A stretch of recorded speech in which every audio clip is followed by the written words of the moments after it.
तो गाइस कैसे हैं आप सब लोग। शैंग्रीला की एपिसोड 08 के साथ हाजिर हो। तो लास्ट एपिसोड के एंड पे हमने देखा था कि थर्ड ब्रदर जो होता है वो कहता है क्यों ना तुम इस लड़की की शादी मेरे बेटे वुजुन के साथ करवा दो, क्योंकि वो भी तो यहाँ पर एक ऑप्शन है। तुझे बात सुनने के बाद सेकंड ब्रदर उसे कहता है कि तुम्हारा बेटा जो है वो क्रिपल है और ऊपर से वो बहुत ज्यादा नादान है, यानी कि वो भी छोटा बच्चा ही है, हालांकि उसकी उम्र काफी हो चुकी है। हमें लगता है कि ये लड़की इस बात को मानेगी, हालांकि ये दिखने में काफी ज्यादा गंदी और अगली दिखाई देती है, लेकिन फिर भी ये कभी भी तुम्हारे बेटे से शादी से नहीं मानेगी। तो थर्ड ब्रदर उसकी बात सुनने के बाद कहता है कि तुम्हें लगता है कि ये लड़की यहाँ पर कुछ कह सकती है, और जबकि इस लड़की ने वो फैमिली के अंदर कदम रखा था उसी वक्त से इस लड़की की किस्मत सील हो चुकी थी। इस वक्त इस लड़की की किस्मत का फैसला हम लोग करेंगे। हम जिसके साथ उसकी शादी करना चाहेंगे वो उसी के साथ शादी करेगी, और जिसके साथ हम उसे नहीं करने का कहेंगे उसी के साथ नहीं करेगी। तुम बस उस लड़की को मेरे हवाले करो और उसके बाद देखना, हो सकता है कि हमारी फैमिली को यहाँ पर एक वारियर दे सके, लेकिन वो वारियर मेरे बेटे वुजिन से होने वाला है। तो ये बात सुनने के बाद हुआ भी वहीं पर रुक चुका होता है। तो हुआ तालियां बजाते हुए कहता है कि मुझे लगता है कि मेरे कजिन ब्रदर के लिए वो लड़की बिल्कुल परफेक्ट है, हालांकि वो बिल्कुल नादान है, लेकिन फिर भी वो इस लड़की के साथ काफी मजे कर सकता है। अगर जो फ्यूचर में हमें कोई वारियर दे भी देती है तो फिर भी तो हमारी फैमिली का ही फायदा होने वाला है। और इसी के साथ ही उनसे ये कहने के बाद चला जाता है। फिर साथ ही उनसे कहता है कि अब मुझे यहाँ पर एक और बात याद आई,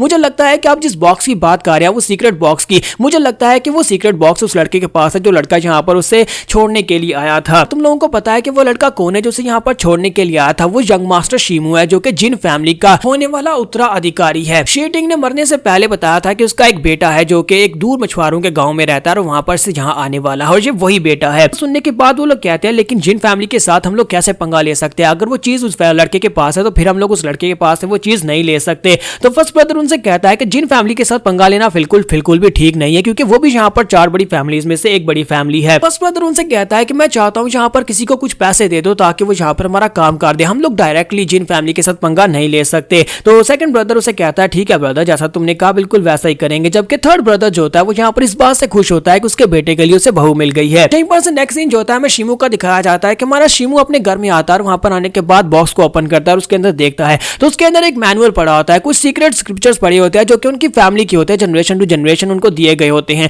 और उसके अंदर एक स्पेशल पिल को बनाने के बारे में फार्मूला लिखा होता है जिसे ब्लैक स्टोन पॉइजन स्वर्ड पिल कहा जाता है। एक कलरलेस और ऑर्डरलेस पिल है, अगर उसे किसी को दे दिया जाए, चाहे वो सोते हुए से किसी को दी जाए, तो इस ऐसी स्टेट के अंदर बंदा चला जाएगा कि वो नींद में चला जाएगा, यानी कि उसे बहुत ज्यादा दर्द होता रहेगा लेकिन वो नींद में रहेगा, और कुछ दिनों के बाद यानी इस पिल के खाने के कुछ दिनों के बाद वो बंदा मर जाएगा। तो हमारा शिमू जो होता है उसको पढ़ रहा था और कहता है कि ये क्या आज यू फैमिली है, किस किस्म की फैमिली, यू सॉन्ग की फैमिली के अंदर जहां पर ये सब कुछ स्क्रिप्चर्स क्यों लिखे हुए हैं, और उसके डैड ने जो स्क्रिप्चर्स मुझे क्यों दे दिए? इसके अंदर तो वेपन्स बनाने के मेथड्स लिखे हुए हैं, पॉइजनस पिल्स बनाने के मेथड्स लिखे हुए हैं। राइटिंग अगर देखा जाए तो मुझे लगता है कि ये बहुत ज्यादा पुरानी है, जैसे कि जनरेशन टू जनरेशन उनकी फैमिली में आगे दी जाती रही है, लेकिन एंड के ऊपर आकर उन्होंने अपनी फैमिली यानी अपनी बेटी को देने के बजाय जो मुझे क्यों दे दी। और इसी के साथ से वहां पर एक स्वर्ड भी दिखाई देती है। तो वहां पर उस सबको पढ़ने के बाद नेक्स्ट सीन जो होता है फिर से मास्टर ली का दिखाया जाता है कि वो मास्टर ली के लिए पैसे लेकर आता है और कहता है कि मास्टर ली चलो मैं पैसे लेकर आ गया हूं, अब मुझे आयरन बॉडी टेक्निक सिखा दो। तो उसका मास्टर उसके पास से पैसे लेता है, फिर साथ ही एक एक नोट को चेक करता है और कहता है कि ठीक है वेरी गुड, अब जबकि तुमने सारे पैसे पे कर दिए हैं। तो इसी के साथ ही मास्टर अपने कपड़े उतार देता है और उसे कहता है कि लड़के चलो जल्दी से अपनी शर्ट उतार दो। तो वो जल्दी से पीछे हट जाता है और कहता है कि मास्टर ये आप क्या करने वाले हैं? मैं आपको पैसे देकर सीखने वाला हूं, ना कि आप यहाँ पर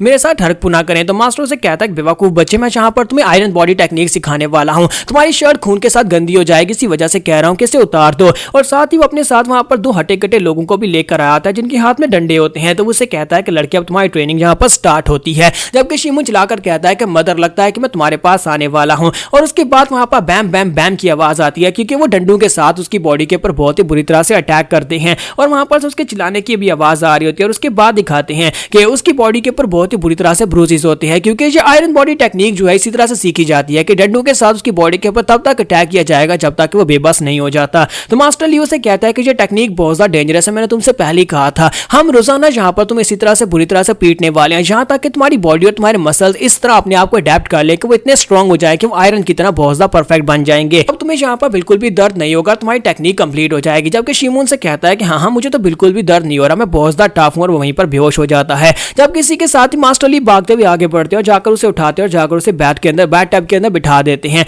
तो बैट टब के अंदर जब उसे होश आती है तो वो अपने सामने देखता है तो मास्टर ली उसके बिल्कुल सामने खड़े होते हैं। वो उसे देखकर घबरा जाता है और उसके मुंह पर पंच दे मारता है, जिससे मास्टर शिमू भी उसके सर में पंच मारते हैं और कहते हैं बेवकूफ बच्चे, तुम्हारी हिम्मत कैसे भी यहाँ पर अपने मास्टर को मारने की? मैं तुम्हारे लिए बहुत ज्यादा परेशान था जब तुम वहां पर बेहोश हो गए थे, तब मैं तुम्हें उठाकर इस वाटर टब के अंदर लाकर डाल दिया और साथ इसके अंदर बहुत सारे इंग्रेडिएंट्स डाले हुए हैं। यहाँ पर आराम से बैठो और सारे के सारे इंग्रेडिएंट्स की एनर्जी को अपनी बॉडी के अंदर एब्जॉर्ब करो हो, क्योंकि यहाँ पर इस बैट टैब के लिए भी बहुत सारा खर्चा हुआ है, क्योंकि यहाँ पर इसके अंदर जो इंग्रेडिएंट्स यूज होते हैं वो बहुत ज्यादा महंगे होते हैं। हर बार तुम्हें पीटने के बाद तुम्हें इसके अंदर आकर बैठकर नहाना होगा। इसी के साथ ही मास्टर लियो से कहते हैं लेकिन तुम्हें देखकर तो लगता है कि तुम पूरी तरह से यहाँ पर हील हो चुके हो। मुझे लगता है कि तुम्हारी बॉडी की हीलिंग प्रॉपर्टीज बहुत ज्यादा अच्छी हैं, जिसकी वजह से तुम तेजी के साथ हील करते हो। तो क्यों ना हम लोग यहाँ पर दोबारा से एक सेशन रखें और दोबारा यहाँ पर ट्रेनिंग स्टार्ट करें। तो वो कहता है नहीं मास्टर अभी नहीं, फिलहाल के लिए मुझे रेस्ट करने दो। इसी के साथ ही मास्टर लियो से कहते हैं अच्छा ठीक है तुम फिलहाल के लिए यहाँ पर नहा लो, नहाने के बाद तुम यहाँ पर जो करना चाहो वो कर सकते हो। फिलहाल के लिए तुम यहीं पर रुक सकते हो, लेकिन उसके बाद यहीं पर मेरे घर के आसपास ही अपने लिए कोई जगह ढूंढ लेना जहाँ पर तुम रुक सकते हो।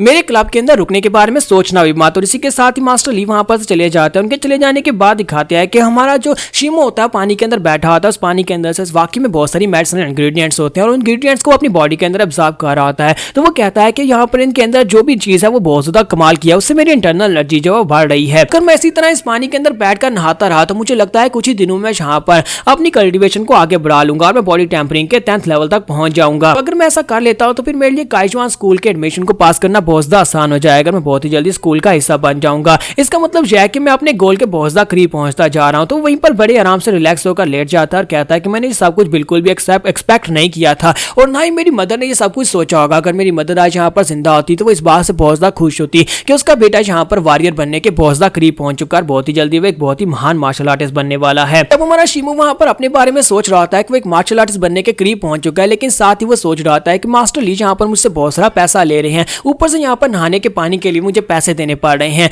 अगर इसी तरह चलता रहा तो मेरे एक वॉरियर बनने से पहले, काइजवान मार्शल स्कूल को ज्वाइन करने से पहले यहाँ पर मैं कंगाल हो जाऊंगा। मेरे डैड ने मेरे लिए जितनी प्रॉपर्टी छोड़ी है मुझे लगता है कि वो सारी की सारी प्रॉपर्टी बिक जाएगी। मुझे यहाँ पर कुछ पैसों की जरूरत है, मुझे लगता है कि मुझे खुद भी यहाँ पर कुछ कमाई करनी चाहिए। जब वो यहाँ पर ये सोच रहा होता है इसी के साथ ही साइड की दीवार टूटती है और वहां पर से दो लड़के निकलते हैं और वो उसके ऊपर डंडू के साथ अटैक कर देते हैं। तो एक वहां पर उसके ऊपर बार टैप के ऊपर अटैक करता है जिससे बार टैप टूट जाता है, जबकि हमारा शिमो बड़ी तेजी के साथ वहां से निकलता है, अपनी चादर उठाता है और अपने ऊपर लपेट कर साइड के ऊपर हट जाता है क्योंकि दूसरा पीछे से उसके ऊपर अटैक करता है। लेकिन वो दोनों के अटैक को अवॉइड कर लेता है बड़ी तेजी के साथ पीछे हटकर, और फिर साथ ही वो दोनों बड़ी तेजी के साथ आगे की तरफ बढ़ते हैं ताकि उसके ऊपर अटैक कर सके। लेकिन हमारा शिमो जो होता है उनके मूव्स को वहां पर देखता है, उनके फ्लॉस को देखकर बड़ी तेजी के साथ दोनों को पंच मारकर आगे गुजर जाता है, जिसके एक ही अटैक के साथ वो दोनों ग्राउंड के ऊपर गिर जाते हैं। उन दोनों के वहां पर गिरने के बाद हमारा शिमो कहता है अब जल्दी से भगना स्टार्ट करो, तुम लोग कौन हो यहाँ पर मेरे ऊपर अटैक क्यों कर रहे हो, तुम्हें किसने यहाँ पर भेजा है। और इसी के साथ ही वो दोनों लड़के जो होते हैं अपना मास्क उतारते हैं और उसे कहते हैं ब्रदर शिमो प्लीज शांत हो जाओ,